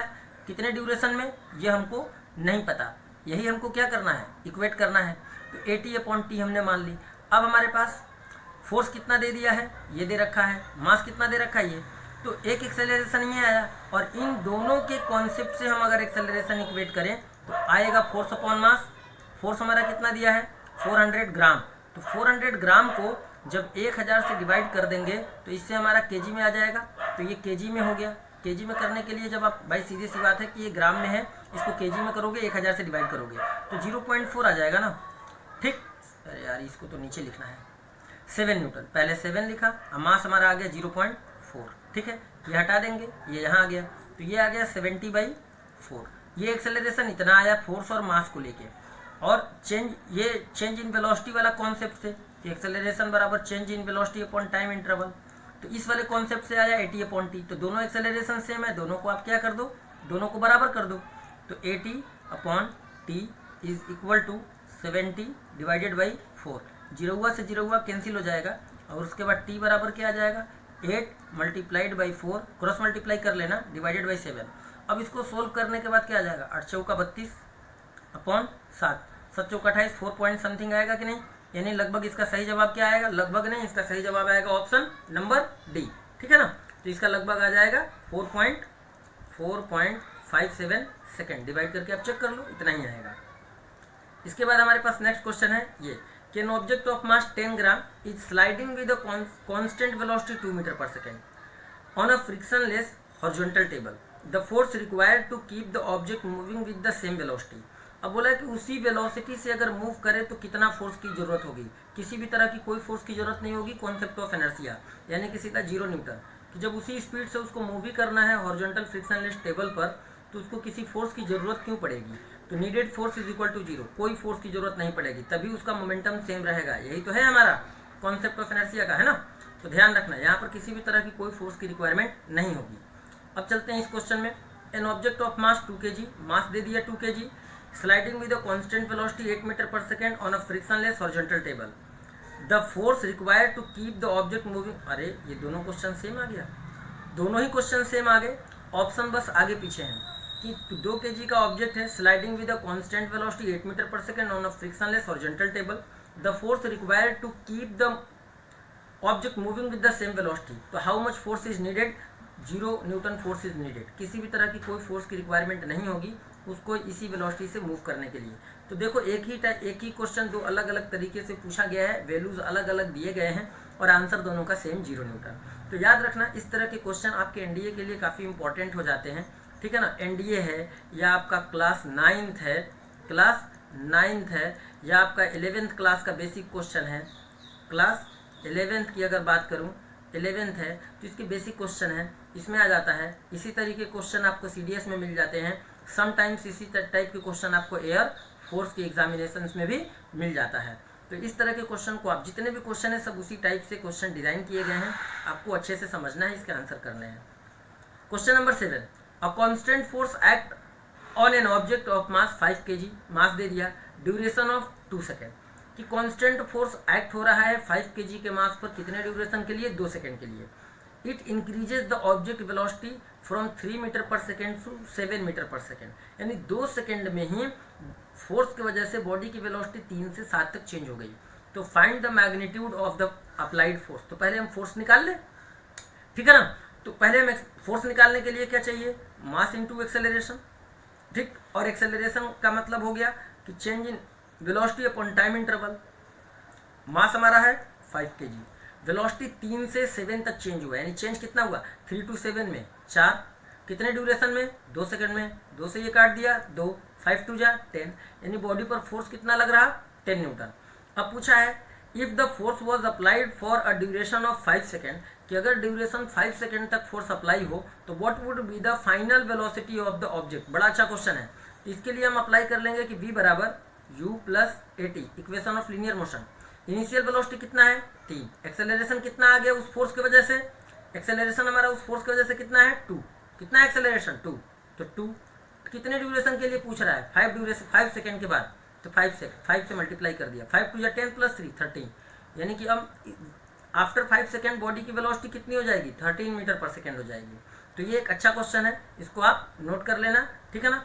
और हर क्लास में मैं बता दिया हूँ, ये एनडीए के लिए भी है, ये आपके सीडीएस में भी इसी टाइप के क्वेश्चन मिल जाएंगे, इसी टाइप के क्वेश्चन आपको एयरफोर्स में मिल जाएगा, इसी टाइप के क्वेश्चन आपको क्लास 9th में भी मिल जाते हैं, क्लास 9th, और इसी टाइप के क्वेश्चन आपको क्लास 11th में भी मिल जाते हैं, ठीक है ना, एकेडमिक लेवल्स में। तो इसको बहुत अच्छे से नोट करना। वैसे क्लास 11 में थोड़ी स्टैंडर्ड और होता है।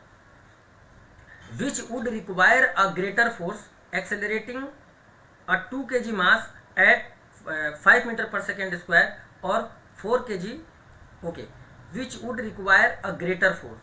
अच्छा, कि 2 kg मास में acceleration 5 metre per second square का जनरेट हो और 4 kg में एक्सेलरेशन इतना, तो किस में हमारा ग्रेटर फोर्स नीडेड है। तो फोर्स मान लिया ये F1 है, तो मास इंटू एक्सेलरेशन करेंगे कितना आएगा 10 न्यूटन। इस पे मान लिया फोर्स हमारा F2 है, तो मास इंटू एक्सेलरेशन करेंगे कितना आएगा 8 न्यूटन। तो कहाँ पर ज़्यादा फोर्स, ग्रेटर फोर्स की नीड है 2 kg मास के लिए, तो greater force needed for 2 kg मास, ठीक है ना। तो greater force needed for, greater force is needed for 2 kg मास, ठीक है। 2 kg मास के लिए ज़्यादा फोर्स की जो रिक्वायरमेंट पड़ने वाली है। Question number 9, a driver accelerate his car first at the rate of 4 metre per second square. Driver क्या कर रहा है, कार को एक्सेलरेट कर रहा है शुरुआती दौर में कितने से 4 मीटर पर सेकेंड स्क्वायर से, and then at the rate of 8 metre per second square. तो पहला एक्सेलरेशन इतना है और दूसरा acceleration 8 metre per second square है।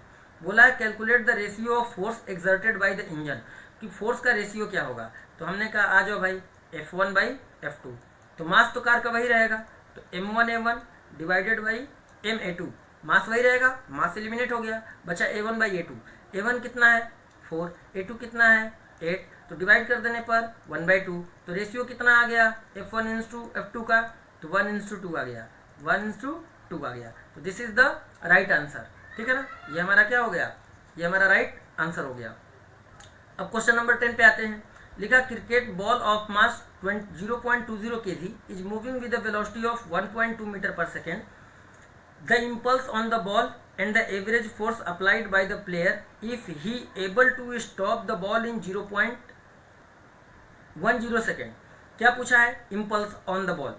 तो इम्पल्स पूछा, इम्पल्स का मतलब क्या हो गया, इम्पल्स का मतलब हो गया ओबी स्टॉप के लिए, ओबी able to stop the ball यानी फाइनल वेलोसिटी 0। तो इम्पल्स का मतलब हो गया फोर्स इनटू टाइम इंटरवल। और क्या पूछा है, and the average force applied by the player. Average force यानी कि फोर्स की वैल्यू भी हमसे पूछी है, 2 चीज़ें पूछा। तो आओ एक एक पे हम लोग कंसंट्रेट करते हैं। तो बॉल की वेलोसिटी क्या थी 1.2 मीटर पर सेकेंड, कितने सेकेंड में 0 स्टॉप हो गया 0.01 सेकेंड में। तो हमारा एक्सेलरेशन कितना हो गया, change in velocity upon time interval, 1.2 से सीधे 0 यानी चेंज इन वेलोसिटी आ गया 1.2, टाइम इंटरवल 0.1, डेसिमल अगर हटा देंगे तो हमारा आ गया 1.2 का, एक्सेलरेशन आ गया 1.2 मीटर पर सेकेंड स्क्वायर, ये एक्सेलरेशन है। अब फोर्स निकाल लेंगे कि force is equal to mass into acceleration. Mass कितना है 0.020 मल्टीप्लाइड बाई 1.2। अब दोनों को भाई ये 0 का कोई मतलब है नहीं, इसको चाहे तो आप हटा दो, 12 दूना 24 यानी कि कितना आ गया 0.24 न्यूटन। ये हमारा क्या आ गया फोर्स। तो ये हमारा फोर्स, एवरेज फोर्स नीडेड इतना, ये एक आंसर हो गया। दूसरा इम्पल्स पूछा है, तो इम्पल्स हमारा फोर्स यानी 0.24 मल्टीप्लाइड बाई 0.1। अब इसको मल्टीप्लाई कर दोगे तो कितना जाएगा 0.024 न्यूटन सेकेंड। तो ये हमारा इम्पल्स है, एक आंसर हमारा यहाँ आ गया, ठीक है ना। तो इस तरीके के क्वेश्चंस आपको मिलते हैं। अब बात आई कि सर ये तो हमने कर लिया, आगे हमने कहा आगे भी क्वेश्चन है। अब ये क्वेश्चन, कुछ क्वेश्चन आप लोगों के लिए होमवर्क है। ये क्वेश्चन सभी, जितने भी क्वेश्चन अब आपके स्क्रीन पर दिख रहे हैं, ये सभी आप लोगों के लिए होमवर्क क्वेश्चन है। और ये सारे क्वेश्चंस आपको मिलेंगे कहाँ? ये सारे क्वेश्चन हमारे टेलीग्राम चैनल पे मिलेंगे। कहाँ मिलेंगे बच्चे? टेलीग्राम चैनल पर। और टेलीग्राम चैनल का लिंक हमारे वीडियो के डिस्क्रिप्शन में पड़ा हुआ है। तो टेलीग्राम चैनल का डिस्क्रिप्शन लिंक आप जाओ डिस्क्रिप्शन में, वहाँ से टेलीग्राम चैनल को ज्वाइन करो। इंस्टाग्राम पे भी आप मेरे को फॉलो कर सकते हो, फिजिक्स विद अंसारी सर, वो भी डिस्क्रिप्शन में पड़ा हुआ है लिंक। तो जाओ वहाँ से आप सब अच्छे से जाके चेकआउट करो। हर तरह का क्वेश्चन आपको मिलेगा। ये क्वेश्चन अब आपके होमवर्क है, ठीक है ना? ये क्वेश्चन भी आपके लिए होमवर्क है, ये क्वेश्चन भी आपके लिए होमवर्क है। कहो तो बता दूँ, एक क्वेश्चन बता दूंगा, ऐसा कोई नहीं है। अच्छे अच्छे क्वेश्चन है। ये क्वेश्चन भी आपके लिए होमवर्क है, ये क्वेश्चन भी आपके लिए होमवर्क है, ठीक। ये क्वेश्चन भी आपके लिए होमवर्क है, ये क्वेश्चन भी आपके लिए होमवर्क है, ठीक। आपको डरना वरना नहीं है, आपको बस एफर्ट करना है, सारे क्वेश्चन के आंसर आपको आ जाएंगे। चलो अच्छा 17 में बता देता हूँ।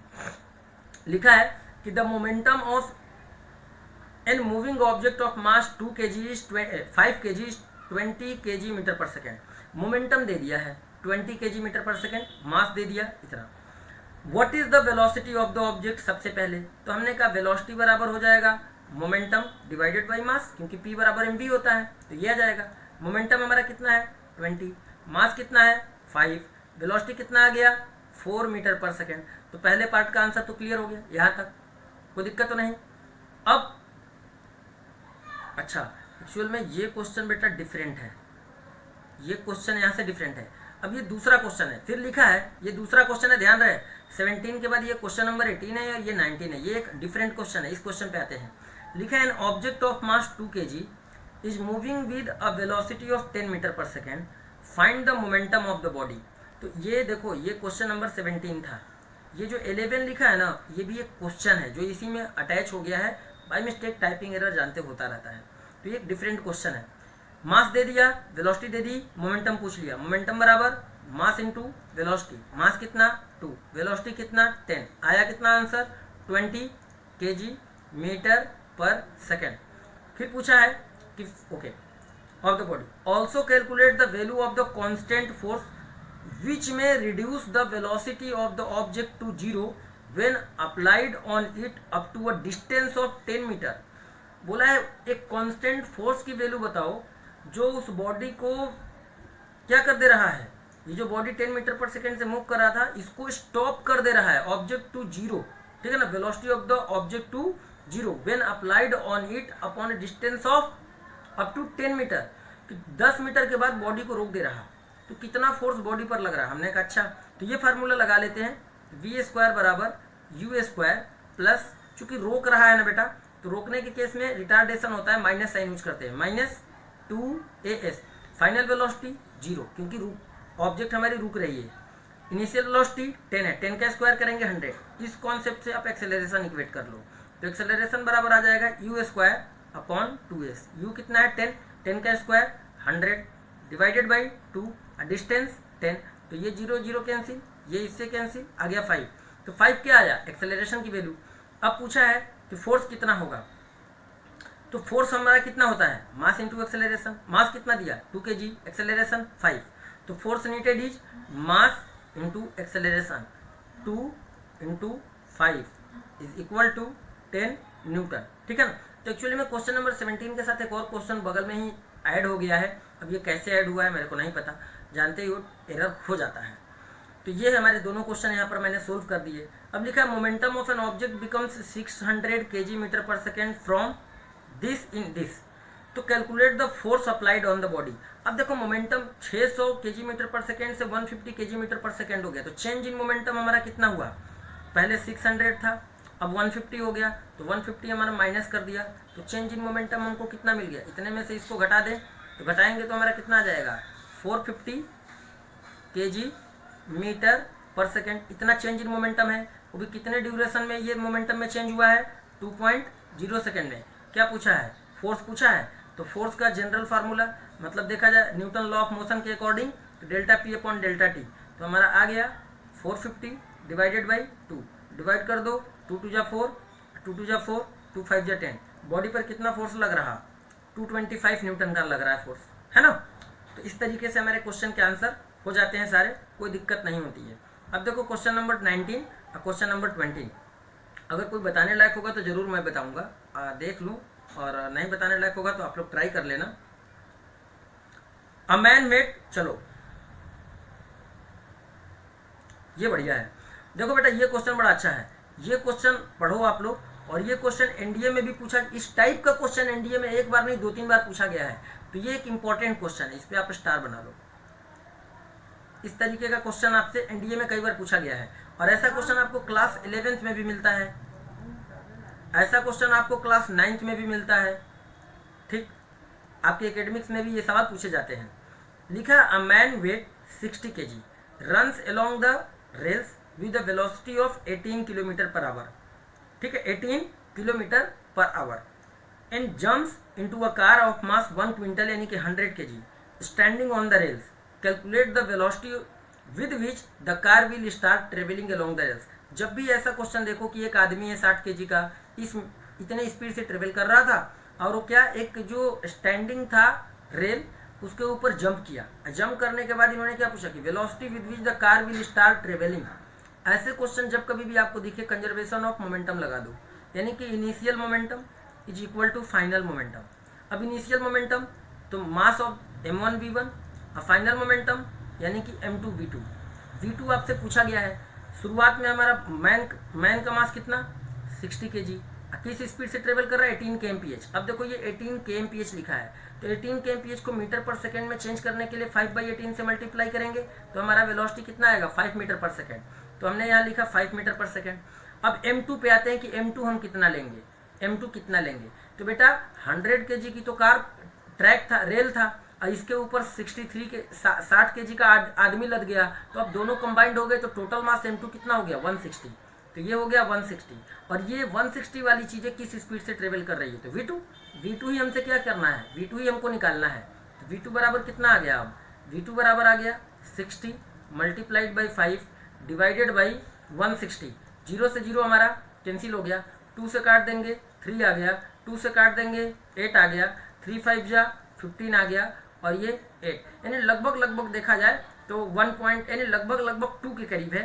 यानी v2 जो है लगभग मैं बात कर रहा हूँ 2 मीटर पर सेकंड, लगभग में हम 2 मीटर पर सेकंड, क्योंकि 8 2 16 होता है और यहाँ पर 15 दिया हुआ है ना, तो लगभग 2 मीटर पर सेकंड की स्पीड से ट्रेवल करेगा। बाकी आप एग्जैक्ट डिवाइड कर लेना तो 1.8 या 1.9 के समथिंग जाएगा। क्लियर है, कोई दिक्कत नहीं है। तो ऐसे क्वेश्चन आपको एनडीए भर के पूछता है। बाकी जो क्वेश्चन हमने छोड़ दिया, ये सारे क्वेश्चन आपके लिए होमवर्क हैं। आई होप ये कंप्लीट लेक्चर आपको बहुत मजा आएगा देखने में भी, करने में भी। आपको इस चैप्टर के क्वेश्चंस भी हमने करा दिए। अगर आपको मजा आ रहा है तो चैनल को सब्सक्राइब करना, जो भी हमारे नए व्यूवर्स हैं चैनल को जरूर सब्सक्राइब करें, बेल नोटिफिकेशन ऑन करें, और अपने दोस्तों को जरूर बताएं कि अंसारी सर इज बैक। अब वो प्रॉपर वे में वीडियो अपलोड कर रहे हैं अपने चैनल पे, जाओ देखो, एंजॉय करो, और कॉन्सेप्ट के साथ साथ न्यूमेरिकल भी करो। ठीक है बच्चों, मजा आ रहा है? तो आज के इस सेशन में इतना ही, फिर मिलेंगे अगले सेशन में वर्क पावर एनर्जी को लेके। तब तक के लिए आप सब मुझे आज्ञा दीजिए। जय हिंद।